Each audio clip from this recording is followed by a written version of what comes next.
नमस्कार, मैं हूं अमित कुमार पालित। दोपहर के 12 बजने वाले हैं और आप देख रहे हैं प्रहार। सबसे पहले बात करेंगे राम मंदिर के चंदा चोर गैंग पर ताबड़तोड़ एक्शन की। चंदा चोरी की जांच अब बैंकों तक पहुंच गई है। अयोध्या पुलिस अब SBI bank of Baroda bank, Canara bank के मैनेजर को नोटिस दे चुकी है। अयोध्या पुलिस एसबीआई बैंक के 2 कैशियर रत्नेश और गगनदीप से पूछताछ के लिए नोटिस दिया है। बताया जा रहा है कि एसबीआई के इन दोनों कैशियर को ही चंदा की गिनती की जिम्मेदारी दी गई थी और इन दोनों के अंडर में ही अनुकल्प, लवकुश, रमाशंकर, करुणेश जैसे 6 संविदा कर्मी काम कर रहे थे, यानी कि जो बाहर से आउटसोर्स किए गए थे। जेल में बंद 8 आरोपियों के खाते खंगालने के लिए बैंक पहुंची है।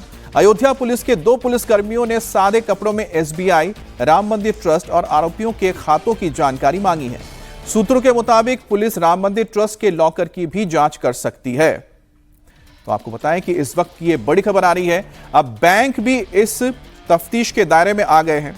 इसमें एसबीआई बैंक है, कैनरा बैंक है, बैंक ऑफ बड़ौदा भी है। इसके अलावा 2 बैंक कर्मी एसबीआई के, रत्नेश और दूसरा गगनदीप, इनसे भी पूछताछ की जाएगी, क्योंकि इन्हीं के निगरानी में बाकी 6 लोग काम कर रहे थे जो राम मंदिर में मौजूद थे, जिनमें लवकुश है, अरुणेश है, इसके अलावा अविनाश है, इसके अलावा रामाशंकर है।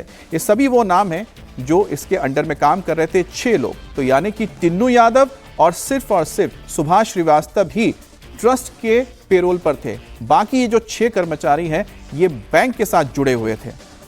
अब इस पर आगे कार्रवाई के लिए, पूछताछ के लिए जो पुलिस है इन बैंक के मैनेजर से भी बात करेगी।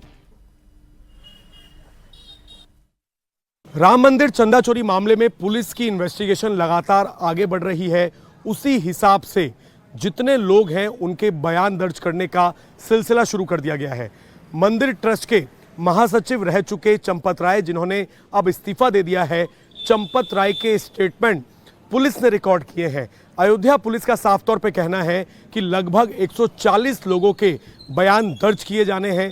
बहुत जल्द अनिल मिश्रा और साथ ही गोपाल राव के भी स्टेटमेंट दर्ज किए जाएंगे और जल्द ही चंपत राय, अनिल मिश्रा और गोपाल राव को पूछताछ के लिए नोटिस भी अयोध्या पुलिस सर्व कर सकती है। आज जितने भी बैंक हैं वहां पर पुलिस की टीम सादे कपड़ों में पहुंचकर नोटिस देकर गई है।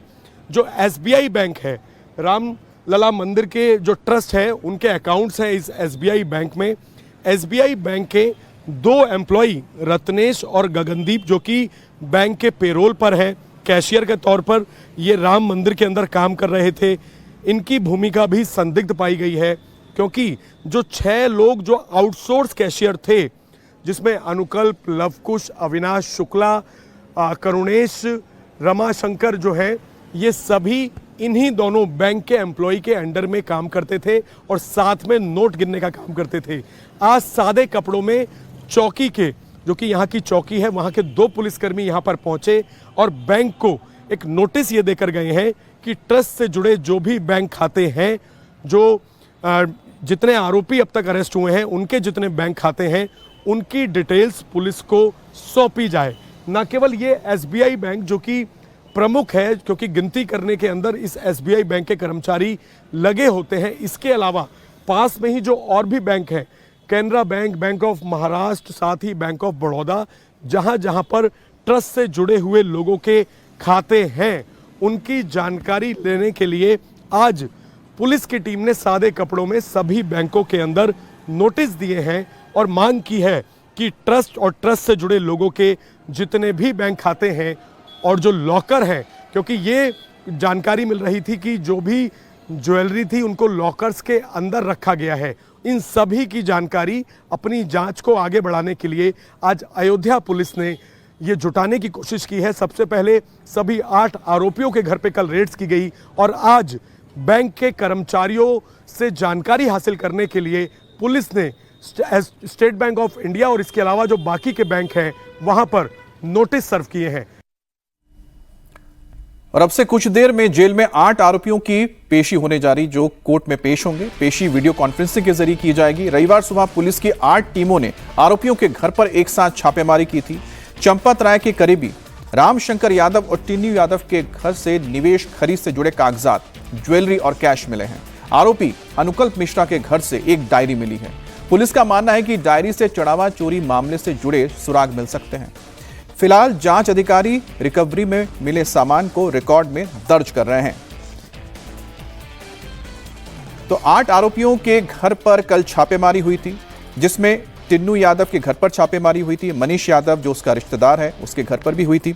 इसके अलावा लवकुश मिश्रा, अविनाश शुक्ला, अनुकल्प मिश्रा, मनीष यादव, रामाशंकर मिश्रा, साथ ही करुणेश पांडे, इन सभी के घर पर यह छापेमारी की गई थी। ये वीडियो जो आप देख रहे हैं 5 जून का, ये बहुत अहम है क्योंकि इस वीडियो में आप देख सकते हैं कि किस तरह से यहां पर अविनाश शुक्ला के घर पर छापेमारी हुई थी और छापेमारी में बताया गया कि 5 लाख रुपए रिकवर किए गए थे।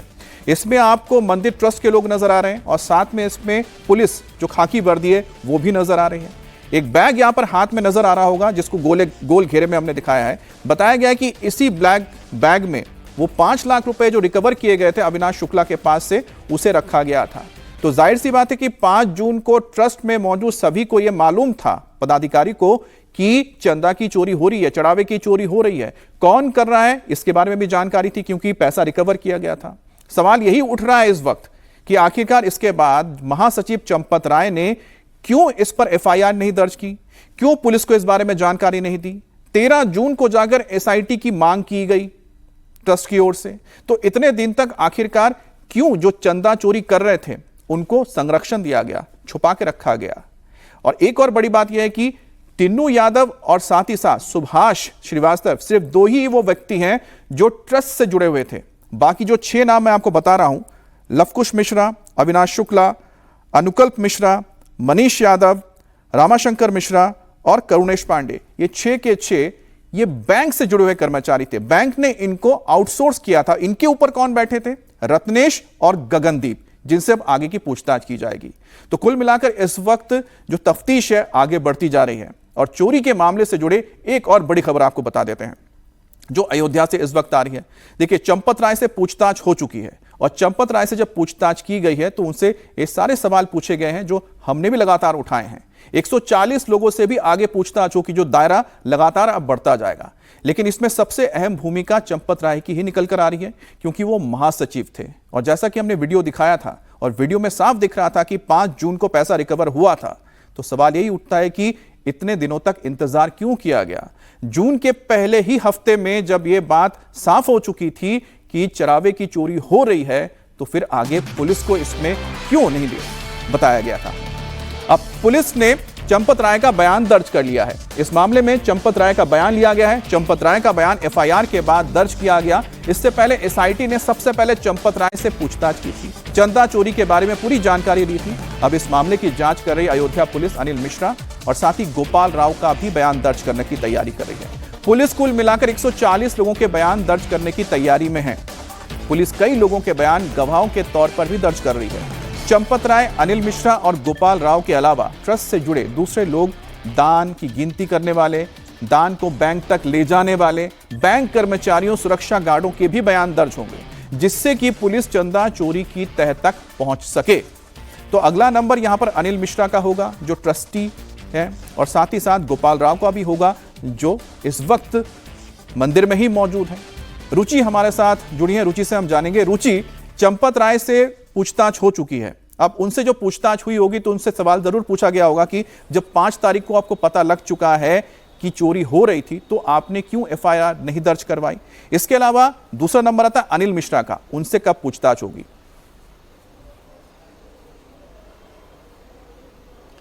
पूरा मामला आप देखेंगे अमित, तो जो 80 लाख रुपए पुलिस कह रही है कि ये जो 8 लोग गिरफ्तार हुए हैं उनके पास से करीब 80 लाख रुपया बरामद हुआ।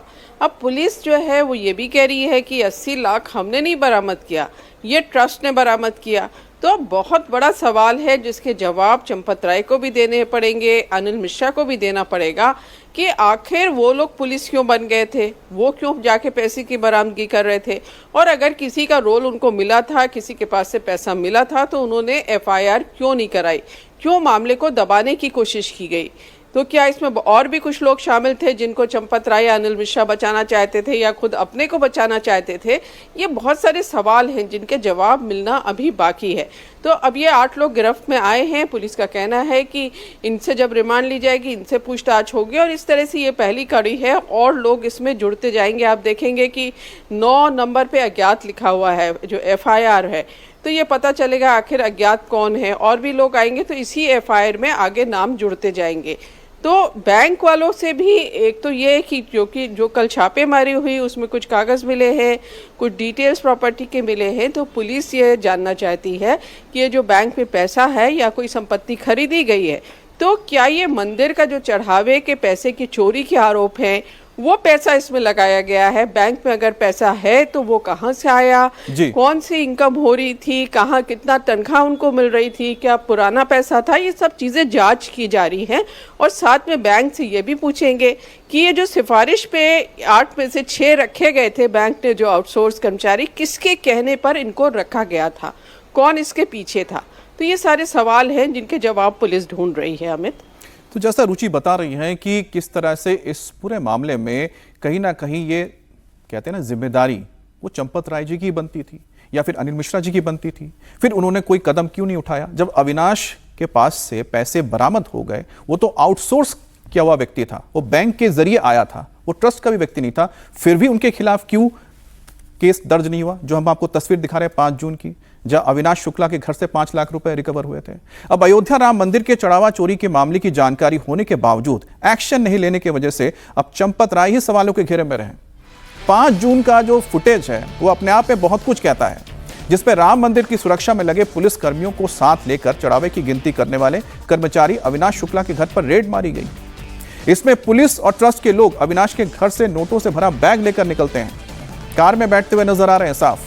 अविनाश के घर पुलिस और ट्रस्ट के लोग 5 जून को पहुंचे। उसके बाद 7 जून को चढ़ावा चोरी का खुलासा हुआ, लेकिन चंपत राय ने 8 जून को कहा था कि इसमें कुछ भी उल्लेखनीय नहीं मिला है। अब सवाल तो यह उठता है कि चढ़ावा चोरी के आरोपी अविनाश शुक्ला के घर रेड डलवाने वाले चंपत राय ने 5 जून को ही FIR क्यों नहीं करवा दी।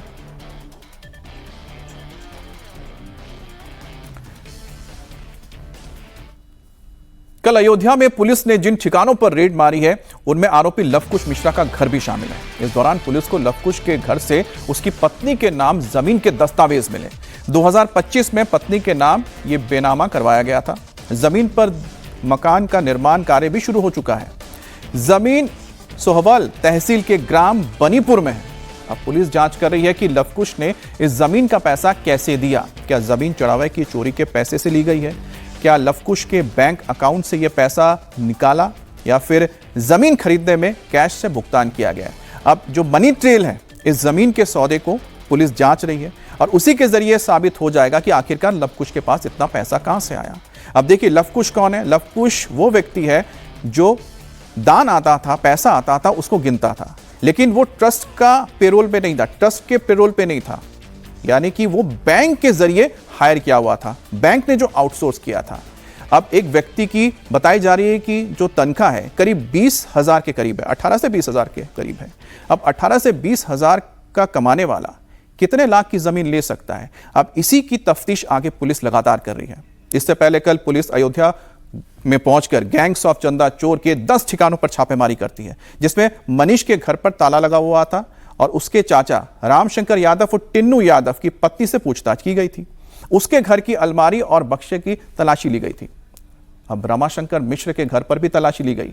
अविनाश शुक्ला के भाई अभिषेक शुक्ला के पास भी जाके पूछताछ हुई है। अब जिसमें अभिषेक शुक्ला ने कहा कि अगर उसका भाई उसने कोई गलती की है तो सजा उसको मिलनी चाहिए। जांच वगैरह चल रही है, जांच चल रही है। अगर कोई गलती कोई किया होगा तो फिर वो जाए, उसे हमें कोई मतलब नहीं है, क्योंकि हम कोई भी हो शामिल हो जाए, क्योंकि मैं इस गलती में किसी के साथ नहीं खड़ा हो सकता। अगर कोई गलती किया होगा तो भुगते स्वयं। राम मंदिर की चोरी में अगर कोई शामिल है तो हाँ। बात करते हैं पंजाब की, जहां पर अगले साल चुनाव से पहले भगवंत मान सरकार मुश्किल में फंस गई है। गुरु ग्रंथ साहिब की बेअदबी पर बने नए कानून से अकाल तख्त नाराज है। इसी सिलसिले में आज मान सरकार के 29 विधायक और 9 मंत्री अकाल तख्त के सामने हाजिरी लगा रहे हैं। अकाल तख्त साहिबान आपके विधायकों और मंत्रियों से सवाल जवाब कर रहे हैं। आप विधायक जगरूप सिंह से जब अकाल तख्त साहिब से पूछा गया उनकी ओर से, आपने कानून बनने से पहले इस बिल को पढ़ा था? उन्होंने ना में जवाब दिया। जगरूप सिंह का कहना था कि उन्हें मौका ही नहीं मिला क्योंकि टाइम कम था। इसी तरह से मोहाली से आप विधायक कुलवंत सिंह ने भी कहा है कि उन्हें बिल को नहीं पढ़ने का वक्त मिला। आज कांग्रेस के 7 और अकाली दल के भी 2 विधायकों को अकाल तख्त के सामने हाजिरी लगानी है, जिसके लिए वो पहुंचे हैं। दरअसल सरकार और विपक्षी पार्टियों से अकाल तख्त साहिब नाराज है। ये नाराजगी बेअदबी पर बने नए कानून को लेकर है। मामला जगत ज्योति श्री गुरु ग्रंथ साहिब सत्कार संशोधन एक्ट 2026 से जुड़ा हुआ है। पंजाब विधानसभा ने बेअदबी से जुड़े कानून को सख्त किया है। अगर कोई गुरु ग्रंथ साहिब की बेअदबी का दोषी पाया जाता है तो उसे उम्र कैद की सजा और 50 लाख जुर्माने का प्रावधान रखा गया है। यह बिल विधानसभा से पास हो चुका है, लेकिन श्री अकाल तख्त का कहना है कि गुरु से जुड़ा कानून बनाने में सिख धर्मगुरुओं और संस्थाओं की राय क्यों नहीं ली गई? कानून बनाने से पहले सलाह क्यों नहीं ली गई? इसका जवाब सभी मंत्रियों और विधायकों को लिखित में देना होगा, इसलिए उनकी हाजिरी लग रही है। और आज कांग्रेस के विधायकों की भी अकाल तख्त के सामने पेशी हो रही है। कांग्रेस नेता प्रताप सिंह बाजवा का कहना है कि इस मामले से कांग्रेस का कोई लेना देना नहीं है। अकाल तख्त जो भी आदेश देता है भगवंत मान को उसे मानना चाहिए। उन्होंने बुला रखा है तो जो भी उनके सवाल होंगे उनका जवाब दिया जाएगा। सर, कल भगवंत मान ने प्रेस कॉन्फ्रेंस में कहा है अकाली कांग्रेस और बीजेपी इकट्ठे होकर मेरे पे वार कर रहे हैं, मैंने कुछ नहीं किया sir. We have nothing to do with this. ये जो कुछ भी है अकाल तख्त साहब के सामने ये मसला है और बेअदबी हुई है, भगवंत मान से हुई है, उसको जवाबदेह कर रहे हैं, अकाल तख्त साहब के जहदार कर रहे हैं। इसमें कांग्रेस का या और बाकी अपोजिशन पार्टियों को कोई हाथ नहीं है और ना ये पॉलिटिकल मसला है, ये रिलीजियस मसला है। और मेरा तो पहले भी सुझाव था चीफ मिनिस्टर को कि महाराजा रंजीत सिंह सबसे बड़े सिख एम्परर रहे हैं, 40 साल उनका राज रहा है। वो एक सूबे पर नहीं एक देश पर उनका अपना राज था। वो भी अकाल तख्त साहब की सुप्रीमेसी मानते थे और एक टाइम जब आया कि उनको भी सज़ा दी गई, वो खुद वहाँ पेश हुए और जो भी सज़ा थी उसको तस्लीम किया। और मैं इनको भी ये बात कहना चाहता हूँ, अगर आप सिख हो, मुझे तो इस बात पर भी खदशा है कि क्या भगवंत मान जी जो हैं सिख प्रिंसिपल्स और सिख फिलॉसफी पर विश्वास भी करते हैं कि नहीं? अगर करते होते तो इतना बड़ा गुनाह नहीं थे कर सकते। अगर गुनाह कर दिया है एज ए हम्बल सिख, इनको अकाल तख्त साहब के सामने पेश होना चाहिए और जो भी वो सजा लगाएं उसको माननी चाहिए। हमारे लिए श्री अकाल तख्त साहब सर्वोच्च है, हर सिख के लिए सर्वोच्च है। जो भी हमें आदेश होगा जथेदार जी का, सिंह साहब का, उसको हम इन बिन उसकी पालना करेंगे। और क्या पक्ष रखा जाएगा आपकी तरफ से? नहीं, हम पक्ष थोड़ी, हम अपील करने को बोला जाए। हमारा कोई पक्ष नहीं होगा। जो जथेदार जी ने अपना जो भी उन्होंने अपना आदेश देना है हम तो उसको मानेंगे, जो वो कहेंगे उसकी पालना करेंगे। आपको लगता है कि अगर अमेंडमेंट करने को बोला या कुछ और भी चीजें, क्योंकि सरकार देखो, हमने तो पहले ही विधानसभा में बोला था कि अमेंडमेंट के लिए रास्ते खुले रखने चाहिए, कोई मिसयूज ना हो। एसजीपीसी अगर कुछ सुझाव देती है, अकाल तख्त साहब के जथेदार हमें कोई वो आदेश करते हैं, तो बिल्कुल अमेंडमेंट होनी चाहिए। सरकार को दूसरा किंतु परंतु करना ही नहीं चाहिए।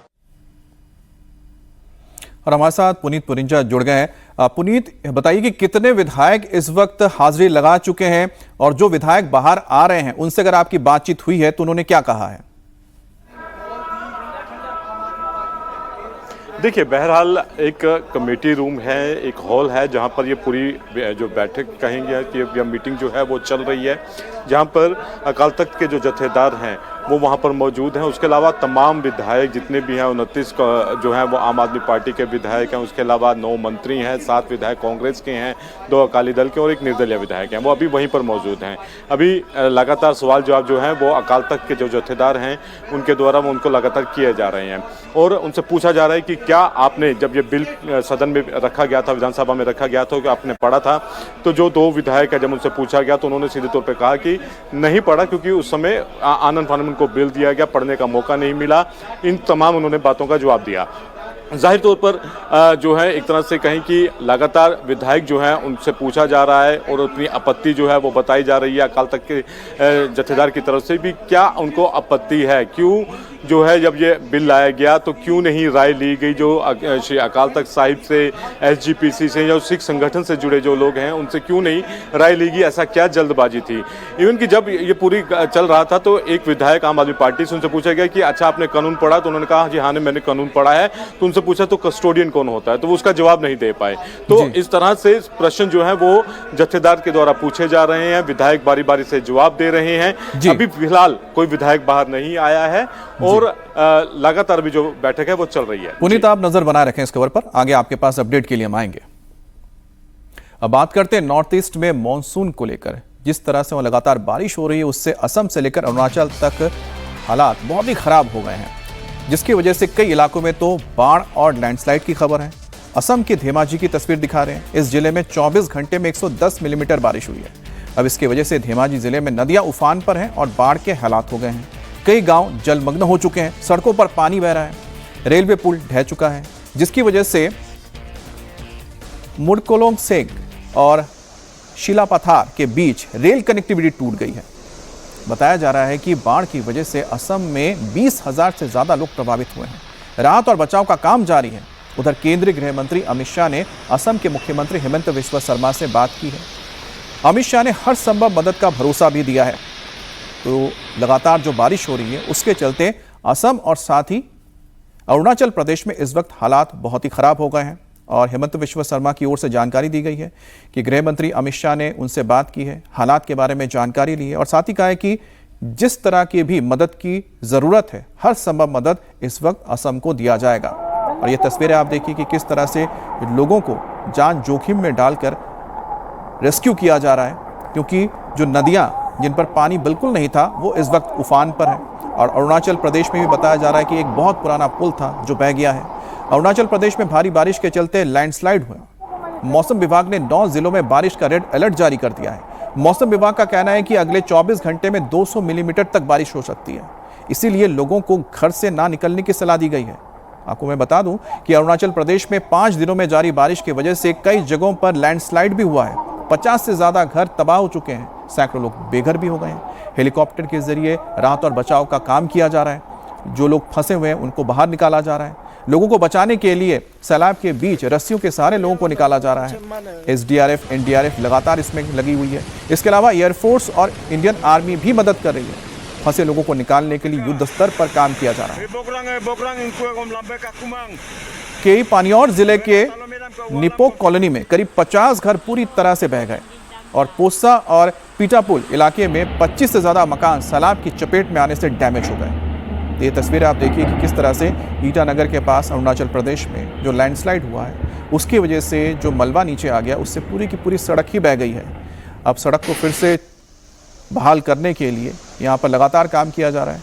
अब ये मकान आप देख रहे हैं कि जो लैंडस्लाइड की वजह से ज़मींदोज़ हो गए हैं और जो यहाँ पर सड़क भी मौजूद है वो भी गायब है। नदी जो उफान पर है उसकी वजह से जो किनारे पे मकान है उस पर सबसे ज़्यादा खतरा रहा और एक के बाद एक जो भी रास्ते में आया इसके वो सब बहा कर ले गए।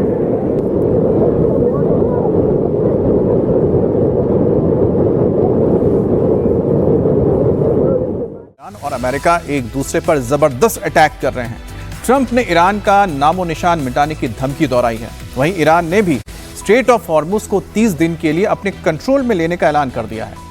मिडिल ईस्ट में पिछले 48 घंटे के डेवलपमेंट ने पूरी दुनिया के लिए खतरे की घंटी बजा दी है।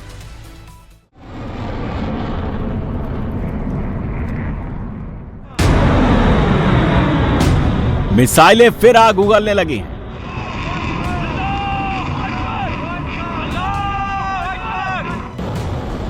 ड्रोन फिर से कहर बरपाने लगे हैं। जंगी जहाज फिर दहाड़ने लगे हैं।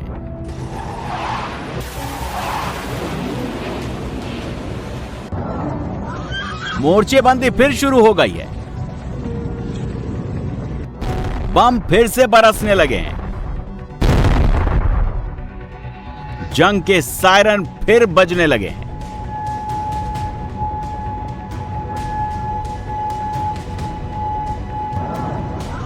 अभी जंग बंदी के समझौते की स्याही सूखी भी नहीं कि म्यान में रखी तलवारें फिर से निकल आई।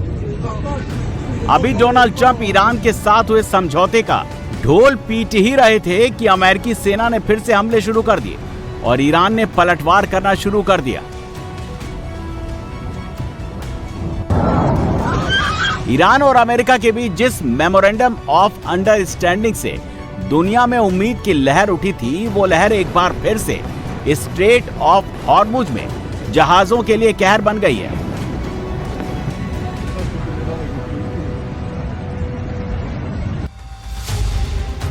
वर्ल्ड के ऑयल एंड गैस सप्लाई के चोकिंग पॉइंट हॉर्मुज में जंग के शोले भड़के तो क्रूड ऑयल में आग लग गई। ब्रेंट क्रूड से लेकर वेस्ट टेक्सास इंटरमीडिएट तक के मीटर भागने लगे। जानकारों ने चेतावनी दी, ये तो बस झांकी है, असली लड़ाई अभी बाकी है। अमेरिका के मेमोरेंडम की शर्तों को तोड़ते हुए एक बार फिर से यूरोप से लेकर मिडिल ईस्ट तक अपनी एयरफोर्स की एक्टिविटीज बढ़ा दी है। जानकार कह रहे हैं कि अमेरिकी विमान जितने बड़े पैमाने पर उड़ान भर रहे हैं, उससे साफ है एक बार फिर से ईरान के खिलाफ बड़ी लड़ाई की तैयारी चल रही है। अगर अमेरिका ईरान के खिलाफ मिलिट्री मिशन की गुपचुप तैयारी कर रहा है, तो ईरान की हार्डलाइनर भी चुप बैठने वालों में से नहीं है। ईरान के इस्लामिक रेवोल्यूशनरी गार्ड्स कोर ने कह दिया है कि अगर अमेरिका ताकत की जुबान समझता है तो यही सही, मिसाइलें बरसेगी।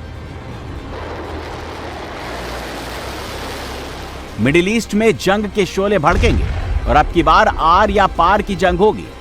इसके साथ ही ईरान ने मिडिल ईस्ट में अमेरिका के बगल बच्चों यानी कुवैत और बहरीन पर यलगार कर दिया है। प्यादों पर हमला हुआ तो अमेरिका को भी गुस्सा आ गया। ट्रंप ने फौरन अमेरिकी सेना को हुक्म दिया कि वो ईरान को इस गुस्ताखी की सजा दे। अमेरिकी सेना की सेंट्रल कमांड ने फौरन अपने सदर के इस फरमान की तामील की। अरब सागर में तैनात अमेरिकी जंगी बेड़ों ने मिसाइल लॉन्च किए, जिन्होंने हॉर्मुज के आसपास मौजूद IRGC के अड्डों को टारगेट किया। ईरान और अमेरिका के इस वार और पलटवार से एक बात तो बिल्कुल साफ है, सिचुएशन बेहद सीरियस है और आगे चलकर हालात और भी बिगड़ने का अंदेशा है। ईरान और अमेरिका की ताजा तनातनी की पहली चिंगारी पहले हफ्ते उस वक्त शुरू हुई जब अमेरिका के विदेश मंत्री मार्को रूबियो मिडिल ईस्ट के दौरे पर पहुंचे। रूबियो का यह दौरा ठीक उस वक्त शुरू हुआ जब vice president JD Vance Iran के साथ बातचीत करके स्विट्जरलैंड से अमेरिका लौट रहे थे। वैंस ने कहा कि उन्होंने अमन की पहली और पक्की ईंट रख दी है। वही मार्को रूबियो खाड़ी देशों को ईरान के खिलाफ उकसाने और मोर्चा बनाने के लिए पहुंच गए। उन्होंने सऊदी अरब, UAE, कुवैत, बहरीन, कतर और जॉर्डन के विदेश मंत्रियों को बहरीन की राजधानी मनामा में इकट्ठा किया, एक बयान तैयार किया और उस पर सबसे अंगूठा भी लगवा लिया। गल्फ कोऑपरेशन काउंसिल के इस बयान ने ठंडे पड़ रहे जंग के शोलों को भड़का दिया, क्योंकि मार्को रूबियो ने मनामा में खड़े होकर memorandum of straight of Hormuz को लेकर दर्ज उस शर्त की धज्जियां उड़ा दी जिस पर खुद डोनाल्ड ट्रंप ने दस्तखत किए थे। हॉर्मुज पर ईरान का कंट्रोल मानने से इनकार कर दिया।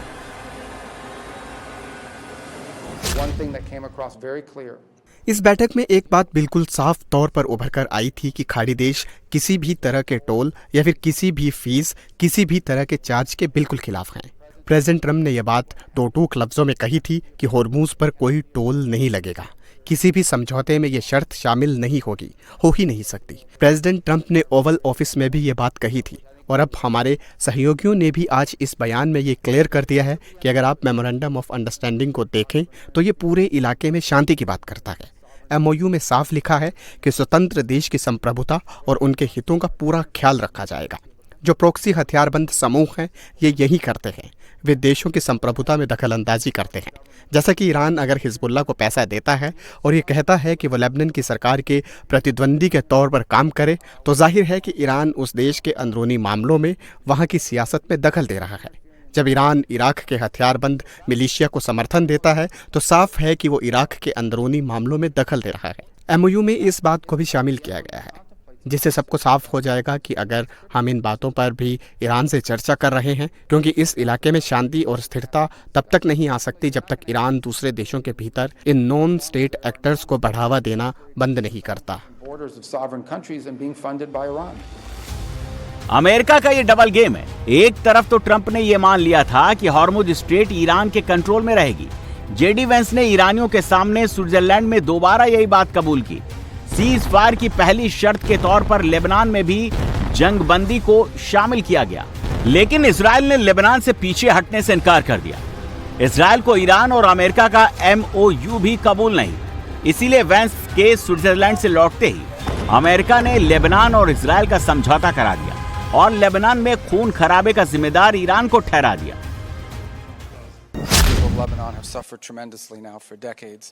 लेबनान के आम लोग पिछले कई दशकों से अपने अंदरूनी मामलों में बाहरी शक्तियों के दखल का खामियाजा भुगत रहे हैं। कई देश लेबनान को हमले का लॉन्च पैड बनाकर इस्तेमाल कर रहे हैं और लेबनान की जनता बिल्कुल भी ऐसा नहीं चाहती। उनको यह दर्द मिलना भी नहीं चाहिए। लेबनान की आम जनता का यह हक है कि वे शांति से रहें, तरक्की करें। यह हक उन्हें कुछ दशकों पहले तक हासिल भी था।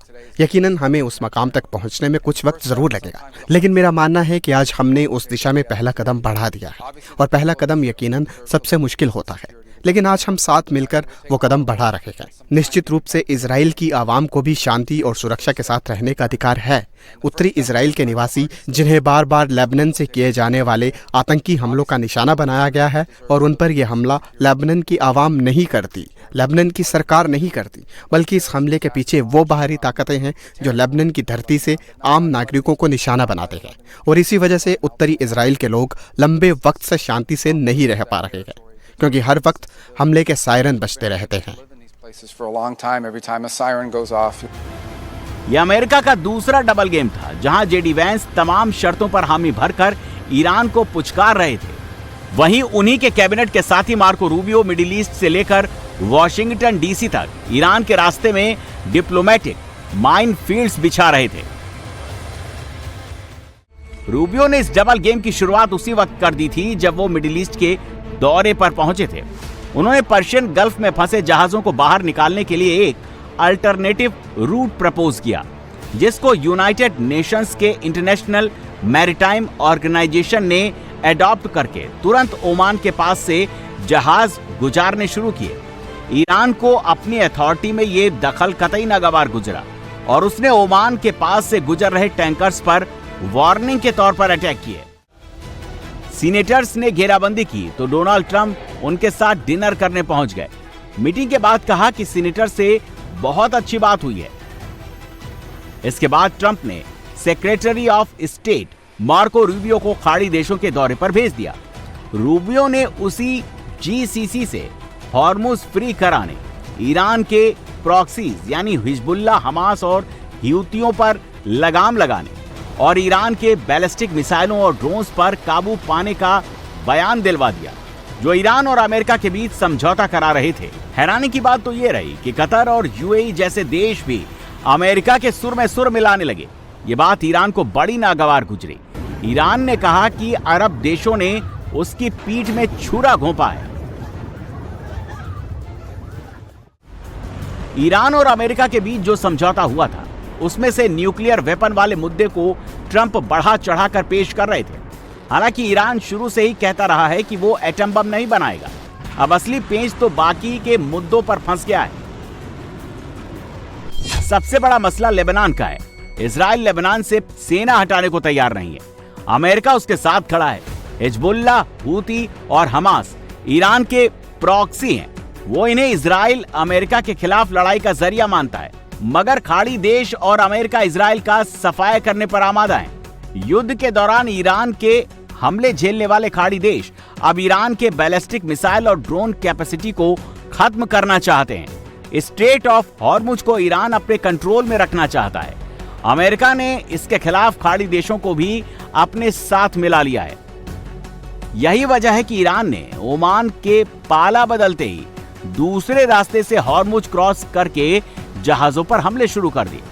ईरान के विदेश मंत्री अब्बास अराक्ची ने ऐलान भी कर दिया कि अगर अमेरिका और खाड़ी देश हॉर्मुज पर ईरान को कंट्रोल नहीं मानते तो हॉर्मुज को फिर से बंद कर दिया जाएगा।